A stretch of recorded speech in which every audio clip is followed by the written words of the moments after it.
నేను ఇదే ముఖ్యమంత్రి, ఇదే కాంగ్రెస్ పార్టీ నాయకులు ఎన్నికలకు ముందు మీరు అడిగినారు, రిపోర్టర్లు నిలదీసినారు. మీరు I applaud you, I congratulate you.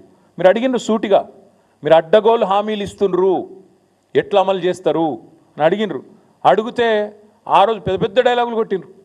మాకు అంతరికే, మేము 100 సంవత్సరాల పార్టీ, మాకు తెలియదా, మీరు మాకు చెప్పేటోళ్ళ, మేము పెద్ద పోటుగాళ్ళం అని బిల్డప్ ఇచ్చిందే వీళ్ళు.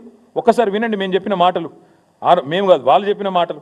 ఆ రోజు రేవంత్ రెడ్డి గారు పిసిసి ప్రెసిడెంట్ రాష్ట్ర ఆర్థిక పరిస్థితి గురించి మాట్లాడిన మాటలు వినండి. ఎవరు చెప్పారు? ఎవరన్నారు ఆ మాట? అంటున్న కర్ణాటక రాష్ట్రానికంటే తెలంగాణ రాష్ట్రం ఆదాయం తక్కువ అని. అది తప్పుడు ప్రచారం. అక్కడ ఉన్నాయి 224 అసెంబ్లీలు, అక్కడ ఉన్న జనాభా. ఎంఎస్ ఎక్సెల్ ఈ స్కిల్ ప్రతి ఒక్కరి జీవితంలో చాలా ఇంపార్టెంట్. ఈ ఎంఎస్ ఎక్సెల్ ని సింపుల్ పద్ధతిలో నేర్చుకోవడానికి ఇప్పుడే ఫ్రీడమ్ యాప్ ని డౌన్లోడ్ చేసుకోండి. ఎంత, రాష్ట్రం బడ్జెట్ ఎంత, ఇక్కడ ఉన్న జనాభా ఎంత, ఈ రాష్ట్రం బడ్జెట్ ఎంత. దేశంలోనే అత్యధిక ఆదాయం ఉన్న రాష్ట్రం తెలంగాణ రాష్ట్రం. దేశంలోనే అత్యధిక ఆదాయం ఉన్న రాష్ట్రం తెలంగాణ రాష్ట్రం. అదేమో ప్రతిపక్షాలు ఉన్నప్పుడు, ఇప్పుడేమో వేరే మాట మాట్లాడి అది కూడా చూపెడతా. బట్టి విక్రమార్క గారు ఇవాళ deputy chief minister and also Nishant sir, మీరు రాష్ట్ర ప్రజల కోసం రకరకాల హామీలు ఇచ్చారు, కానీ ఆ హామీలు నెరవేర్చడానికి అయ్యే ఖర్చు ఇప్పుడు రాష్ట్ర ఆదాయం కన్నా 3 ఉంది. అది రాష్ట్ర లయబిలిటీస్ మీద, రాష్ట్ర అప్పు మీద భారం పడుతుంది. అంటే ఏ యువత కోసం మీరు ఇన్ని హామీలు ఇచ్చారో చివరికి వారి మీదే భారం పడుతుంది కదా. మీరు దీన్ని ఎలా సాల్వ్ చేద్దాం అనుకుంటున్నారు?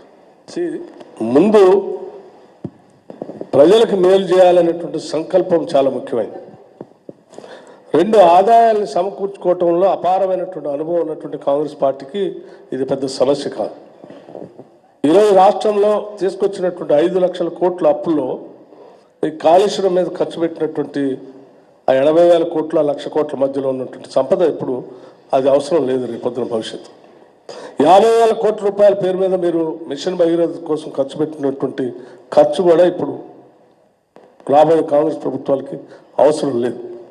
ఇటువంటి వాటన్నిటిని జాగ్రత్తగా పోగేసుకుంటూ దోపిడీకి గురి కాకుండా జాగ్రత్త ఫిల్టరేట్ చేసి ఆదాయాన్ని పెంచుకొని ఆ వనరులతో ఈ సంక్షేమ కార్యక్రమాలు చేయడానికి మంచి అవకాశం ఉంది. నెంబర్ 1. చాలా చక్కగా దోపిడీకి గురి కాకుండా చేయొచ్చు, కడుపు కట్టుకుంటే అయిపోతుంది, మాకు తెలివి ఉంది, అసలు ఇంకా కొత్త అప్పులు అవసరం లేదు చెప్పిన సుద్దులు డిప్యూటీ సీఎం గారు అన్నాడు. చాలా గొప్పగా చెప్పిన సుద్దులన్నీ కూడా మీ కళ్ళ ముందున్నాయి.